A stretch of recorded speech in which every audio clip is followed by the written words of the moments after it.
ఓం శ్రీ సాయిరామ్. శ్రీమద్ భగవద్గీత 11వ అధ్యాయంలోని 37వ శ్లోకం గురించి ఈరోజు తెలుసుకోబోతున్నాం. సాయిరామ్.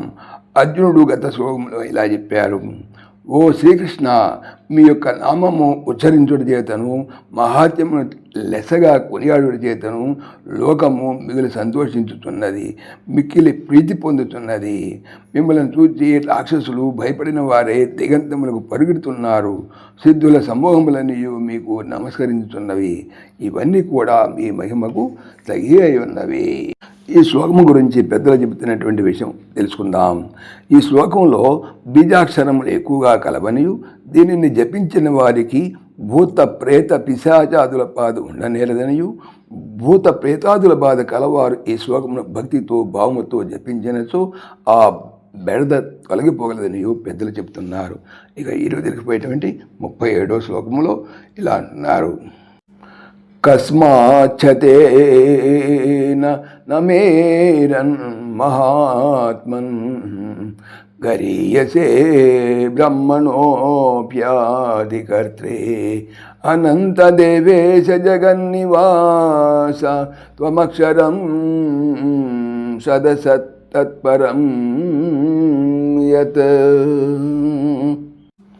మహాత్మాన్, ఓ మహాత్మా, అనంత అనంతరూప, దేవేశ దేవదేవ, జగన్నివాస జగదాశ్రయ, సత్ సత్పదార్థమును, అసత్ చ అసత్ పదార్థమును, యత్ ఇది కలదో, తత్పరమం ఆ రెండింటికి నీ పరమైనట్టి, అక్షరం నాశరహితమవు నవబ్రహ్మము, త్వం నీవే, బ్రహ్మణ అపి బ్రహ్మమునకు ఆదికర్త్రే, బ్రహ్మణ అపి బ్రహ్మమునకును అధికర్త్రే అధికారముడవు, గరియసే సర్వోత్కృష్టుడవు, తే నీకు, కస్మాత్ ఎలా, నమేరన్ నమస్కరింపకుందురు.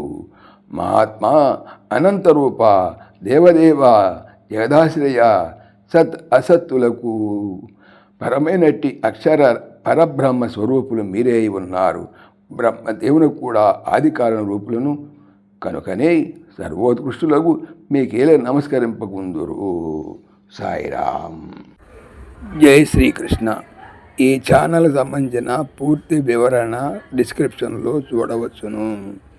జై శ్రీకృష్ణ. ఓం దేవకీ నందనాయ విద్మహే వాసుదేవాయ ధీమహి తన్న కృష్ణ ప్రచోదయాత్. ఓం సర్వం శ్రీకృష్ణార్పణమస్తు. జై శ్రీకృష్ణ. జై జై శ్రీకృష్ణ.